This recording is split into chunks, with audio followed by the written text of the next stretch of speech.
کہ جو ہم نے ٹائمنگ مقرر کی ہے، جن دکانوں کو ہم نے کھولنے کی اجازت دی ہے، ان کا بیہیویئر اگر احتیاطی تدابیر کرنے کے حساب سے ٹھیک چل رہا ہے تو ہو سکتا ہے کسی سٹیج کے اوپر ہم دیگر دکانوں کو نرمی کر دیں، اور وہ بھی اگر ہوئی تو جو میری ناقص معلومات ہیں اس کے مطابق شاید کپڑے کی دکان تک ہوگی، ریڈی میڈ والے کو بھی شاید اجازت نہ ملے، کپڑے والے کو اور کاسمیٹکس کو تو بالکل نہیں ہے نا، وہ اسینشل میں بھی نہیں آتا، اور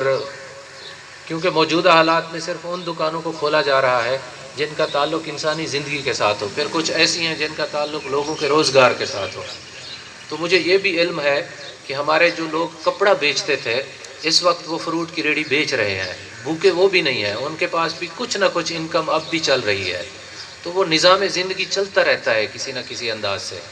تو پھر بھی اکا دکا جہاں پہ کوئی مسئلہ ہے اس کے اوپر حکومت نظر ثانی کرے گی۔ دکانداروں کے حوالے سے میں ایک بات کرتا چلوں، جو بوڑی بازار سے مجھے سب سے زیادہ شکایت آتی ہے، اب پتہ نہیں وہاں پہ میرا یہ پولیس کی کمزوری ہے یا وہاں کے جو لوگ ہیں وہ جان بوجھ کے یہ کر رہے ہیں۔ میں ایز اے ڈی پی او یہ بتانا چاہتا ہوں کہ اگر تو وہ جان بوجھ کے یہ کر رہے ہیں تو برائے مہربانی وہ اس طرح کی شرارت چھوڑ دیں۔ اگر وہ بضد ہیں کہ وہ اس طریقے سے وائلیشن کرتے رہیں گے اور ہم کچھ نہیں کہیں گے تو الٹیمیٹلی ہو سکتا ہے مجھے پورے بازار کو مکمل طور پہ سیل کرنا پڑے کہ وہاں پہ ایک پیاز کا ٹکڑا بھی نہیں ملے گا۔ یہ میری آخری حد ہوگی، لیکن میں اس حد پہ جاؤں گا نہیں، کیونکہ آپ سب لوگوں کو بلانے کا مقصد آگاہی دینا، مشاورت کرنا،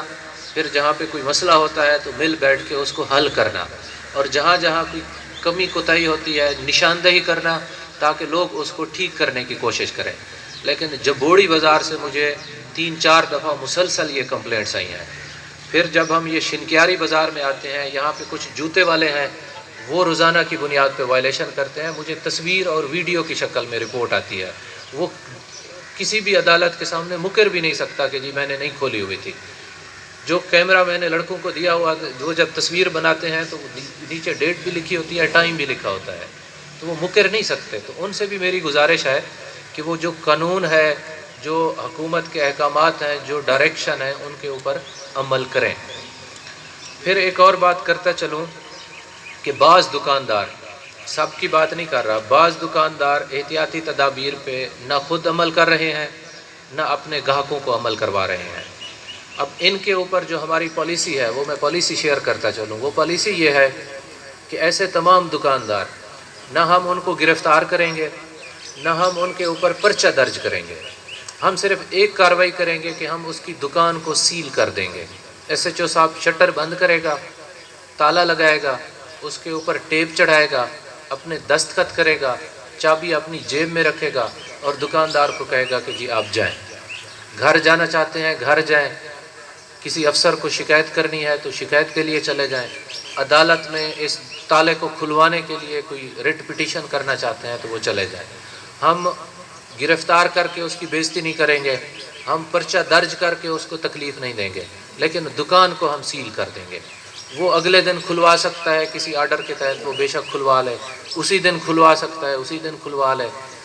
اگر وہ ایفیڈیوٹ دیتا ہے کہ جی میں ان تمام احتیاطی تدابیر پہ عمل کروں گا، مجھے فی الحال وارننگ دے کے کھول دیا جائے تو یہ بھی 100 بسم اللہ، اس طرح بھی ہم کر لیں گے۔ تو یہ ڈی ایس پی صاحبان کے بھی علم میں ہے، ایس ایچ اوز کو بھی بتایا ہوا ہے، آپ لوگوں نے اس طرح کرنا ہے، پرچے درج نہیں کرنے، گرفتار نہیں کرنا۔ ناراض ہوتے ہیں کہ جی ہم عزت دار تھے، ہم کاروباری لوگ تھے، ہماری بے عزتی ہوئی ہے، یہ ہوئی ہے، تو آپ ان کی دکان کو بند کریں، تالا لگا کے سیل کر دیں، باقی جیسے پالیسی کے مطابق آپ کو بتایا ہوا ہے پھر اسی طرح کریں۔